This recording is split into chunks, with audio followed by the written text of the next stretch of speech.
Hi hello friends, ಎಲ್ಲ ಹೆಂಗಿದ್ದೀರಾ? ಚೆನ್ನಾಗಿದ್ದೀರಾ ಅಂತ ಭಾವಿಸ್ತಾ ಇವತ್ತಿನ ವಿಚಾರ ಕಾಂಗ್ರೆಸ್ ಪಂಚ ಗ್ಯಾರಂಟಿಗಳು. ಅದಕ್ಕೂ ಮೊದಲು ನಮ್ಮ ಚಾನಲ್ನ ಯಾರು ಫಸ್ಟ್ ಟೈಮ್ ನೋಡ್ತಾ ಇದ್ದೀರೋ ಅವರು ಒಂದು ಲೈಕ್ ಆ್ಯಂಡ್ ಶೇರ್ ಮಾಡೋದನ್ನು ಮರಿಬೇಡಿ. ಜೈಬೇರಿ ಯೂಟ್ಯೂಬ್ ಚಾನಲ್ಗೆ ಸ್ವಾಗತ. ನಾನು ನಿಮ್ಮ ದಿಲೀಪ್ KGF. ನೋಡಿ, ಕಾಂಗ್ರೆಸ್ ಪಂಚ ಗ್ಯಾರಂಟಿಗಳನ್ನು ಅನುಷ್ಠಾನ ಮಾಡಿ 2.25 ವರ್ಷ ಆಗಿದೆ. ಈಗ ಸರ್ಕಾರದ ಒಬ್ಬ ಪ್ರಭಾವಿ ಸಚಿವ ಹಾಗೂ ಉಪಮುಖ್ಯಮಂತ್ರಿ ಆಗಿರ್ತಕ್ಕಂಥ DK ಶಿವಕುಮಾರ್ ಅವರು ಒಂದು ಸಭೆಯಲ್ಲಿ ಹೇಳ್ತಾರೆ, ಗ್ಯಾರಂಟಿಯಿಂದ ಸರ್ಕಾರಕ್ಕೆ ಹೊರೆ ಆಗ್ತಾ ಇದೆ. 100% ಗ್ಯಾರಂಟಿಯಿಂದ ಸರ್ಕಾರಕ್ಕೂ ಹೊರೆ, 100% ಕರೆಕ್ಟ್. ಈಗ ಅವ್ರಿಗೆ ಅರ್ಥ ಆಗ್ತಾಯಿದೆ ಗ್ಯಾರಂಟಿಗಳು ಕೊಟ್ಟರೆ ಏನಾಯಿತು ಅಂತೇಳ್ಬಿಟ್ಟು. ಬಜೆಟ್ ಹೊಂದಿಸೋಕ್ಕಾಗಲ್ಲ. ಅದರಲ್ಲಿ ಈಗೊಂದು ಮತ್ತೊಂದು ವಿಚಾರ ಏನಂದರೆ, ಈ ಗೃಹಲಕ್ಷ್ಮಿ ಹಣ ಯಾರು ಈ ತೀರಿ ಹೋಗಿರ್ತಾರಲ್ಲ, ಯಾರು ಸತ್ತೋಗಿರ್ತಾರೆ ಅವರ ಖಾತೆಗೆ ಹೋಗಿರ್ತಕ್ಕಂಥ ಹಣನ ಸರ್ಕಾರ ಹಿಂಪಡೆಯುತ್ತೆ ಅಂತೇಳ್ಬಿಟ್ಟು ಒಂದು ಹೇಳಿಕೆ ಕೊಡ್ತಾಯಿದ್ದಾರೆ. DK ಅವರು ಹೇಳಿದ್ದು 100% ನಿಜ. ಸರ್ಕಾರಕ್ಕೆ ಗ್ಯಾರಂಟಿಗಳು 100% ಹೊರೆ. ಈ ಯೋಜನೆಗಳನ್ನು ಹೇಳೋದು ಭಾಳ ಈಸಿ. ಈಗ ಬಜೆಟ್ ಹೊಂದಿಸತಕ್ಕಂಥ ಇದು ಆಗ್ತಾಯಿಲ್ಲ.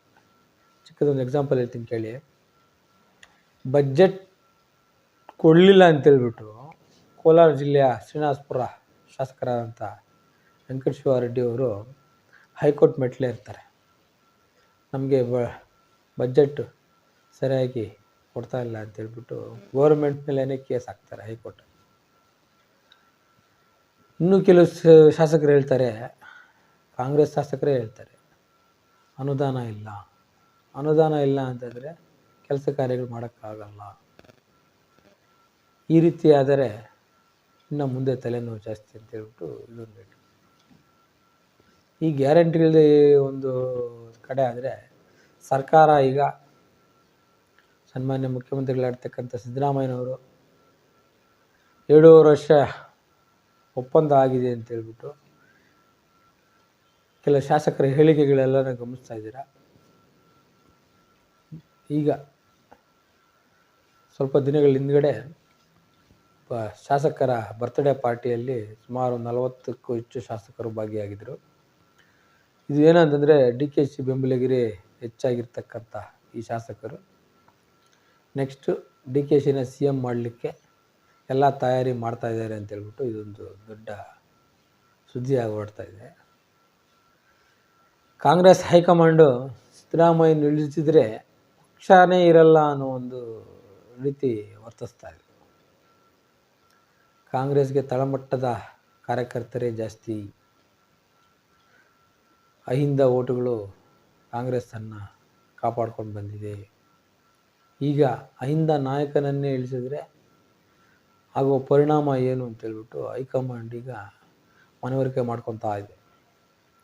ಈ ನಿಟ್ಟಿನಲ್ಲಿ ಒಂದಂತೂ ನಿಜ, ಒಪ್ಪಂದ ಆಗಿದೆಯೋ ಬಿಟ್ಟಿದೆಯೋ ಇಲ್ಲ ಅದಂತೂ ಈ ಒಪ್ಪಂದಕ್ಕೆ ಯಾರಿದ್ದರೋ ಅವ್ರಿಗೆ ಗೊತ್ತು.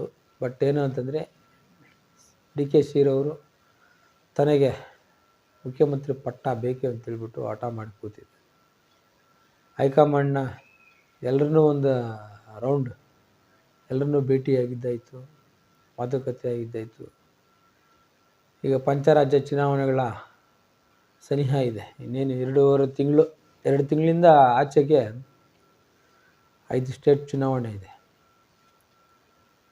ಕೇರಳ, ತಮಿಳುನಾಡು, ಮಣಿಪುರ, ಪಶ್ಚಿಮ ಬಂಗಾಳ, ಅಸ್ಸಾಂ, ಚಿಕ್ಕವು 2 ದೊಡ್ಡ 3 ಸ್ಟೇಟು ಎಲೆಕ್ಷನ್ ನಡೀತಾ ಇದೆ. ಈ ಎಲೆಕ್ಷನ್ ಆದರೆ ಕಾಂಗ್ರೆಸ್ನ ಹಲವು ರಾಜ್ಯಗಳಲ್ಲಿ ಕಾಂಗ್ರೆಸ್ಸು ಇಲ್ಲ. ಕರ್ನಾಟಕ, ತೆಲಂಗಾಣ ಬಿಟ್ಟರೆ ಈಗ ಸದ್ಯಕ್ಕಂತೂ ಕಾಂಗ್ರೆಸ್ ಸ್ಥಿತಿ ಚಿಂತಾಜನಕವಾಗಿದೆ.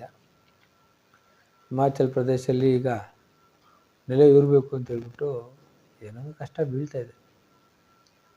ಯಾವುದೇನೇ ಆಗಲಿ ಕಾಂಗ್ರೆಸ್ ಪಕ್ಷ ಹಲವು ಧೀಮಂತ ನಾಯಕರನ್ನು ಕಂಡಿರ್ತಕ್ಕಂಥ ಪಕ್ಷ.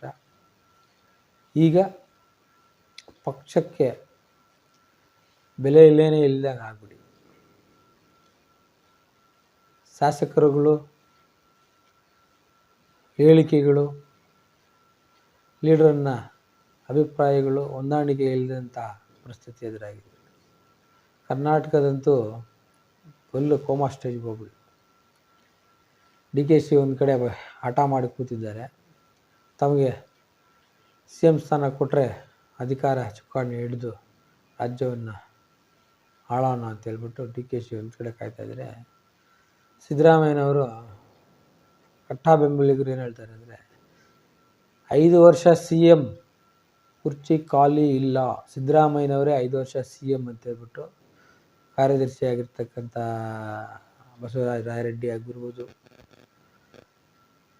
ಸಿದ್ದರಾಮಯ್ಯನ ಬಲವೈಗೆ ಬೆಟ್ಟ ಆಗಿರ್ತಕ್ಕಂಥ ಸತೀಶ್ ಜಾರಕಿಹೊಳಿ ಆಗಿರ್ಬೋದು, ಇನ್ನೊಬ್ಬ ನಂಬಿಕಸ್ಥ ಆಗಿರ್ತಕ್ಕಂಥ ಮಹದೇವಪ್ಪ ಆಗಿರ್ಬೋದು, ಜಮೀರ್ ಅಹಮದ್ ಆಗಿರ್ಬೋದು, ಇನ್ನೂ ಮುಂತಾದ ಘಟಾನುಘಟಿ ನಾಯಕರುಗಳು ಸಿದ್ದರಾಮಯ್ಯ ಕ್ಯಾಂಪೇನಾಗಿದೆ. ಇವ್ರೇನು ಹೇಳ್ತಾರೆ ಅಂದರೆ, 5 ವರ್ಷ CM ಸಿದ್ದರಾಮಯ್ಯನವರೇ, ಅದಕ್ಕೆ ಸೀಟ್ ಖಾಲಿ ಇಲ್ಲ ಅಂತೇಳಿ ಇವ್ರು ಅವ್ರು ನೋಡಿದ್ರೆ ಆ ಬಸವರಾಜ್, ಗಂಗರಾಜ್ ಬಸವರಾಜ್, ಇಕ್ಬಾಲ್ ಹುಸೇನ್, ಇನ್ನು ಮುಂತಾದ DKC ಅನುಯಾಯಿಗಳೇನು ಹೇಳ್ತಾರೆ ಅಂದರೆ, ಒಪ್ಪಂದ ಆಗಿದೆ, ಒಪ್ಪಂದದ ಪ್ರಕಾರ ಈಗ ಸಿದ್ದರಾಮಯ್ಯನವರು ಬಿಟ್ಕೊಡ್ಬೇಕು ಅಂತ ಇದೊಂದು ವಾದ ವಿವಾದಗಳಲ್ಲೇ ಸರ್ಕಾರ ಮುಂದೂಡ್ತಾ ಇದೆ ಹೊರತು ಅಭಿವೃದ್ಧಿ ಕಾರ್ಯಗಳಂತೂ ಏನೂ ಇಲ್ಲ. ಈಗ ಸರ್ಕಾರ ಬಜೆಟ್ ಮಂಡನೆಗೆ ಸಿದ್ಧತೆ ನಡೆಸ್ತಾ ಇದೆ. ಅದು ಸಿದ್ದರಾಮಯ್ಯನವರೇ ಮಂಡಿಸ್ತಾರೆ ಅಂತ ಹೇಳ್ಬಿಟ್ಟು ಒಂದು ವರ್ಗ ಆದರೆ, ಇಲ್ಲ DKC ವರ್ಗಿಸ್ತಾರೆ ಅಂತ ಹೇಳ್ಬಿಟ್ಟು ಇದೊಂದು.